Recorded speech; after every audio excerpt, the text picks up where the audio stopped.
ही नहीं करेंगे, बल्कि उनका सफाया करने का काम 2027 में करेंगे।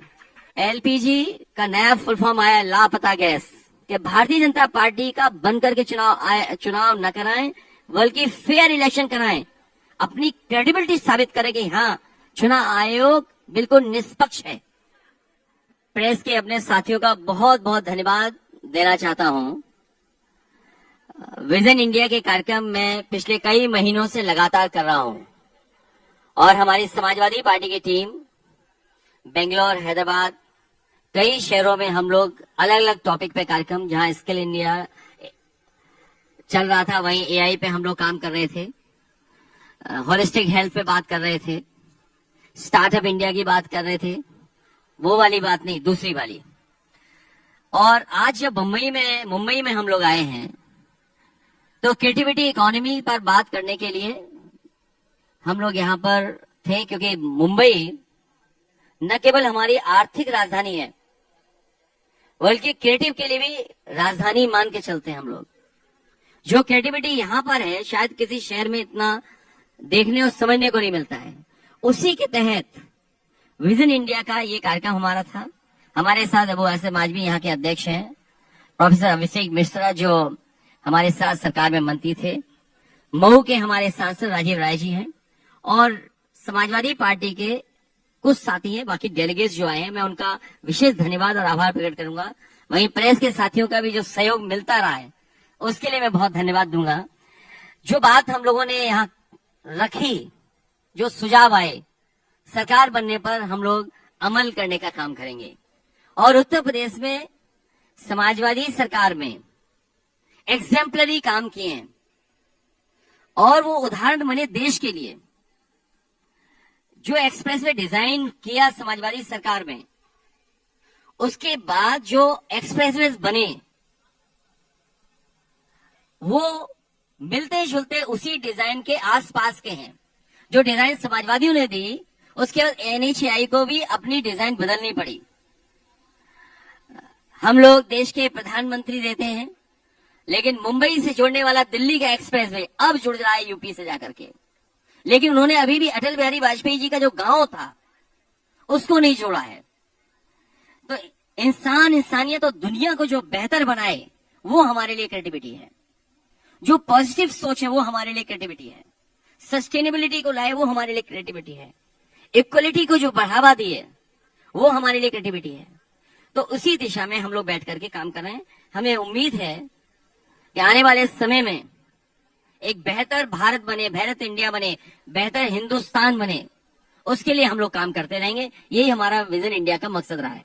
हमारे उत्तर प्रदेश के जो मुख्यमंत्री हैं, आखिरी वक्त पर एमओयू करने गए, और उन्होंने भी महाराष्ट्र से सीखा कि अपने हैं के लोगों को ले जाइए और एमओयू करके आ जाइए। तो भाई, आखिरी वक्त पे एमओयू आप कर रहे हैं, तो जमीन पर कब उतरेगा कोई? और जो इंडस्ट्रियल पॉलिसी समाजवादी सरकार के समय पर थी, उस इंडस्ट्रियल पॉलिसी से अलग आपने क्या किया है? मुझे याद है कि उत्तर प्रदेश ने सबसे पहले इलेक्ट्रॉनिक मैन्युफैक्चरिंग स्कीम लेकर के आए थे, पॉलिसी लेकर के आए थे, और उसकी वजह से देश के बहुत सारे उस समय मोबाइल बनाने वाली कंपनियां या असेंबल करने वाली कंपनियां नोएडा में आई, और उसका परिणाम ये हुआ कि सबसे ज्यादा मैन्युफैक्चरिंग और असेंबल होने लगे मोबाइल, जिसके लिए प्रधानमंत्री जी भी कहते थे। तो आप आखिरी वक्त पे एमओयू करने जा रहे हैं, और जैसे देखा हम लोगों ने तस्वीरों में कि आप भारत के ही लोग जाकर के दूसरी धरती पे एमओयू करके भारत आ रहे हैं, तो आप यहां क्यों नहीं एमओयू किए? और फिर देश के प्रधानमंत्री जी से साथ एक उन्होंने बहुत बड़ी समिट की थी, जिसमें लगभग 50 लाख करोड़ के एमओयू हुए थे। डिफेंस एक्सपो को भी अगर हम जोड़ दें, तो उससे ज्यादा बढ़कर के एमओयू हुए थे। आज 10 साल बाद बताएं कि जमीन पर कितना उतरा है, और ये बताएं कि इन्वेस्टमेंट कितना है, उससे जॉब्स और नौकरी कितनी मिली है, या आपने इंसेंटिव कितना दिया है अगर कोई प्रोजेक्ट आया जमीन पर। और फिर देश के प्रधानमंत्री को यूपी ने दिया, तो हिसाब किताब जो उत्तर प्रदेश की जनता मांगेगी, वो केवल 10 साल का नहीं मांगेगी, दिल्ली के 12 साल, तो 22 साल का हिसाब किताब मांगना पड़ेगा। हमारे उत्तर प्रदेश के लोग उत्तर प्रदेश छोड़ करके ना जाएं, बल्कि दूसरे प्रदेश के लोग आए और उत्तर प्रदेश में काम करें, ऐसा सपना हम लोग देखते हैं। और ये वोट लेने का एक तरीका हो सकता है, गरीब को एक इमोशन के लिए जोड़ने के लिए एक इशू हो सकता है। हम तो यूपी वाले लोग हैं, मान लीजिए, दुनिया में ये चलता है। अभी कुछ दिन पहले एग्जिट हुआ था, एग्जिट, यह दुनिया के देश के लोग ये करते हैं, लेकिन इससे समाज और देश नहीं बनता है। जब आप जोड़ोगे लोगों को, आप आने दोगे अपने लोगों को, तब देश बनता है। और यूपी कहे कि गुजरात के लोग नहीं आ सकते, यूपी में चुनाव नहीं लड़ सकते हैं, तो बताओ प्रधानमंत्री जी कहां चुनाव लड़ेंगे जाकर के? आप लड़ाओगे महाराष्ट्र में? तो मैं तो प्रधानमंत्री जी से कहूंगा कि आपके भी पुराने साथी रहे, हमारे भी बहुत अच्छे साथी हैं। अब आप यूपी से चुनाव मत लड़िए, महाराष्ट्र से चुनाव लड़िए। ये आज के जमाने में, इसीलिए मैं क्या कहता हूं, इक्वलिटी और सबको बराबर। देश हमारा आपका है, यही हमारी हिंदुस्तानियत है। अब जैसे आप लोगों ने शायद सुना होगा, छत्रपति शिवाजी महाराज जी के नाम पर सबसे बड़ा म्यूजियम लखनऊ में बनने जा रहा, सॉरी आगरा में बनने जा रहा है। वो किसने बनाया? अगर महाराष्ट्र के लोगों को इतनी चिंता है और महाराष्ट्र की सरकार को अगर चिंता है, तो हम तो केवल 300-400 करोड़ का बना रहे थे। छत्रपति शिवाजी महाराज जी के नाम पर जो सबसे दुनिया का बेहतर म्यूजियम बनने जा रहा था, उसको बीजेपी ने रोक दिया है। मैं कहूंगा यहाँ के तमाम लोगों से जो उनके रास्ते पे चलते, उनसे प्रेरणा लेते हैं समय समय पर, कि महाराष्ट्र से 1000 करोड़ रुपए कम से कम भिजवाओ। और मैं आज आपसे कह के जा रहा हूं, एक बार मैंने आसिम भाई आपसे कहा था, अगर आपको याद हो, कि हम इटावा में 1000 एकड़ का पार्क बनाएंगे छत्रपति शिवाजी महाराज जी के नाम से, क्योंकि हमारा उनसे बहुत पुराना गहरा रिश्ता है। एलपीजी का नया फुल फॉर्म आया, लापता गैस, और हमारे देश के प्रधानमंत्री जी को इतना अच्छा मौका मिला विश्वगुरु बनने का। सोचिए अगर वॉर नहीं होता और हमारे देश के प्रधानमंत्री बीच में खड़े हो जाते, कहते वॉर नहीं होने देंगे, क्योंकि वो इजराइल तो गए थे, केवल उन्हें लैंडिंग करनी थी, जैसे उन्होंने किसी देश में लैंडिंग कर ली थी बिना परमिशन के। ईरान में उतर जाते और कहते मैं खड़ा हूं, वॉर नहीं होने दूंगा, तो यकीन करना वो दुनिया के विश्वगुरु बन जाते। देश के महत्वपूर्ण लोग प्राइवेट एयरक्राफ्ट से फ्लाई करते हैं। मैंने जब पहले भी प्रेस से ये कहा था, और यही कहा था कि जो एयरक्राफ्ट से वीआईपी उड़े हैं या महत्वपूर्ण लोगों को उड़ने के लिए जो सर्विस दी जा रही है, उसकी क्वालिटी अच्छी हो, एयरक्राफ्ट अच्छे हो। लेकिन हादसे या इस तरह की घटनाएं या घटनाओं पर शंका करना, शक करना स्वाभाविक है, क्योंकि हम अपने नेता को खोते हैं, हम अपने किसी बड़े व्यक्ति को खोते हैं, तो स्वाभाविक है जांच होनी चाहिए और सच्चाई बाहर आनी चाहिए कि क्या कारण रहा है।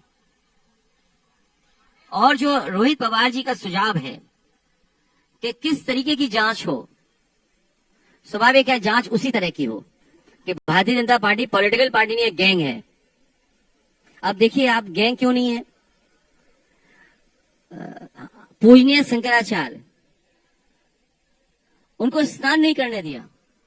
ये हमारी वैदिक परंपरा है कि शंकराचार्य वहां पे सबसे पहले स्नान करने जाते हैं। उनके 2 डिप्टी सीएम लोगों ने कहा कि जब भी हमें पूजनीय शंकराचार्य जी मिलेंगे, हम माफी भी मांगे, इस महापाप के लिए माफी मांगेंगे और उनसे आशीर्वाद भी लेंगे।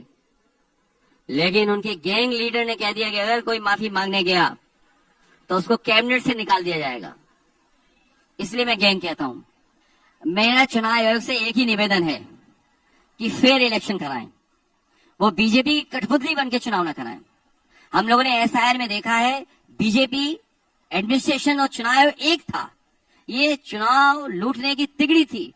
और मैं इस बात को इसलिए साबित करता हूं कि जब एसआईआर के बहाने इन्होंने एसआईआर किया और फॉर्म 7 भरवाना शुरू किया, वोट कटवाना, तो हमने अपने एक कार्यकर्ता को जिम्मेदारी दी और एक व्यक्ति को पकड़ा, जिसमें बीजेपी के लोगों ने उसके दस्तखत करवा दिए, साइन करवा दिया और वोट कटवा दिया उन्होंने। और जब हम लोगों ने जमीन पर उसको पता किया, तो वो नंदलाल जिसको फॉर्म 7 भर करके दिया था, वो दस्तखत करना नहीं जानता है। और लखनऊ की प्रेस के सामने हमने कहा कि ये देखिए, ये दस्तखत करना नहीं जानता है, इसकी दस्तखत कर करके वोट कटवा दिया है। अभी तक किसी भी जिलाधिकारी पे कोई कार्रवाई नहीं हुई है। इसका मतलब ये हुआ कि बीजेपी जिसका चाहती थी वोट कटवा रही थी और एडमिनिस्ट्रेशन उनका साथ दे रहा था और चुनाव आयोग आंख बंद करके बैठा हुआ था। इसलिए अगर प्रेस कॉन्फ्रेंस चुनाव आयोग कर रहा है तो हमारा चुनाव आयोग से एक ही निवेदन है कि भारतीय जनता पार्टी का बंद करके चुनाव न कराएं, बल्कि फेयर इलेक्शन कराएं, अपनी क्रेडिबिलिटी साबित करें कि हाँ, चुनाव आयोग बिल्कुल निष्पक्ष है। भारतीय जनता पार्टी कोई टक्कर नहीं दे रही है, वो रिस्पेक्टेड हार चाहती है बंगाल में, बस सम्मानजनक हार हो जाए बस उनकी। मैं आपको दोबारा कहता हूं, बंगाल के लोग जागरूक लोग हैं, समझदार लोग हैं, और वहां पर मुख्यमंत्री ममता बनर्जी जी बनने जा रही हैं फिर एक बार। भारतीय जनता पार्टी की बेईमानी बंगाल के लोग जानते हैं और उत्तर प्रदेश के लोगों ने तो बहुत करीब से देखा है। इसलिए बंगाल के लोग पुनः ममता बनर्जी को जिता करके एक बार फिर उनकी सरकार बनवाने जा रहे हैं, क्योंकि एलपीजी का जवाब नहीं दे पाएंगे लोग। और जो भेदभाव किया इन्होंने, भारत सरकार ने जो उनके साथ भेदभाव किया है, वो बंगाल की जनता भूल नहीं सकती है। मैं अपने पत्रकार साथी का धन्यवाद देता हूं कि ये बात मैं कहता आखिरी में, लेकिन उन्हें याद दिला दिया। माननीय काशीराम जी को हम लोग याद कर रहे हैं, उनके साथ साथ जितने भी पीडीए महापुरुष हैं उन सबको हम समय समय पर याद करते हैं। माननीय काशीराम जी का बहुत बड़ा योगदान रहा है लोगों को जगाने में, खासकर बहुजन समाज के जगाने को लेकर के। और माननीय काशीराम जी जिस रास्ते पर चले, वो रास्ता उन्होंने बाबा साहब भीमराव अम्बेडकर जी का अपनाया कि लोगों को हक दिलाएं, लोगों के न्याय मिले। संविधान में जो बाबा साहब भीमराव अम्बेडकर जी ने उनको हक सम्मान का जीवन दिया है, वो दिलाने के लिए उन्होंने जीवन लगा दिया। और एक ऐसा भी समय आया था जब नेताजी और माननीय काशीराम जी ने मिल करके यूपी में सरकार बनाई थी। न केवल सरकार बनाई थी, बल्कि बहुजन समाज पार्टी को ताकतवर बनाने का काम किया था। और उसके बाद एक बार फिर मुझे मौका मिला था, जहां पर 2019 में मैंने बहुजन समाज पार्टी से अलायंस किया था। और अलायंस ये सपना लेकर के किया था कि उनकी नेता मायावती जी प्रधानमंत्री बन सकें, लेकिन हम लोग कामयाब नहीं हुए। उन ताकतों से हम नहीं लड़ पाए जिन ताकतों ने कभी बाबा साहब भीमराव अम्बेडकर जी को हरवाया था। उन ताकतों का हम नहीं मुकाबला कर पाए। उन पे संसाधन बहुत हैं, उन पे हालांकि नहीं बोलना चाहिए, लेकिन फिर भी बोलें, ये सब भी बहुत है, ये सब भी बहुत है। उसके कारण हम लोग लड़ाई नहीं जीत